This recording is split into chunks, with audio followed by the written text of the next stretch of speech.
So trying to move away from using your gimbal as a floating tripod. What do I mean by that? It is like I see very often, and I am guilty of it myself. I'm out shooting with my gimbal, and a lot of my shots are just like long, stationary shot where I'm basically just holding my camera on my gimbal as a tripod. Very little camera movements.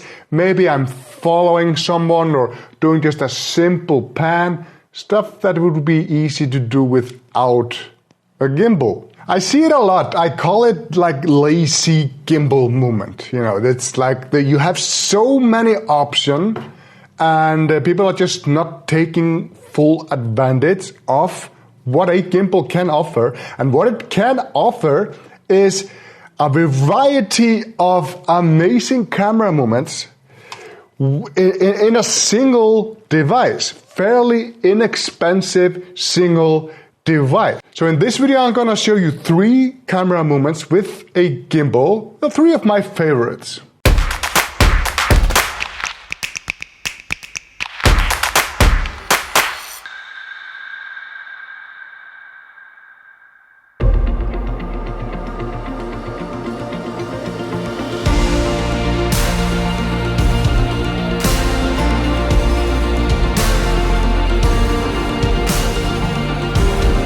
So to do this, the basic thing is we stay close to the subject, we are zoomed out, and then we move back. But as we move back, we zoom in, like that. I put my hand on the zoom, move back, and zoom in.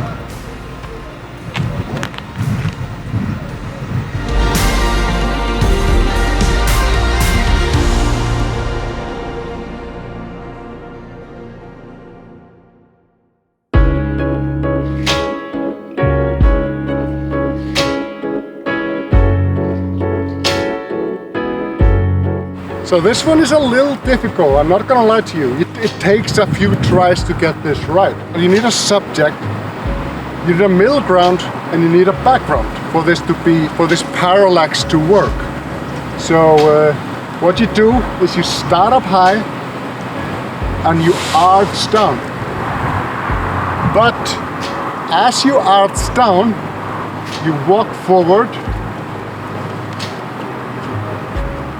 But as you walk forward, you tilt the camera also with I tilt it with a knob here, like here.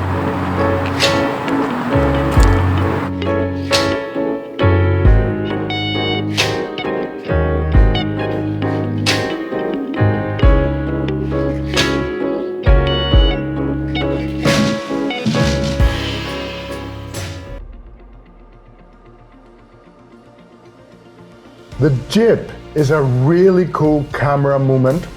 You can basically do it with, you know, just holding the gimbal, but it is more dramatic if you add an extension to it. Here's an extension tube you can put in the back of the gimbal, or you can use a longer thing like a monopod and start really high, like here.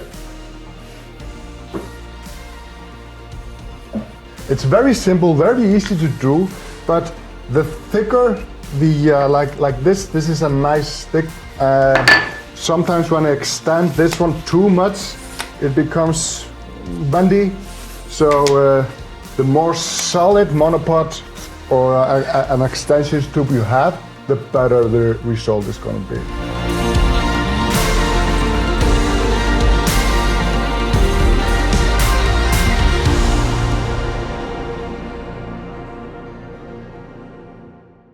So that's it. That's my 3 camera movement with gimbal I wanted to show you in this video. But keep in mind that use it as a way and a part of your storytelling. Don't use any movement of a gimbal just because. Always have a reason for it, and don't overuse the fancy ones because it gets really, really boring. Just watch some of those videos, for example, some of those travel videos. They have like a fancy transition in every cut and a fancy gimbal move in every shot.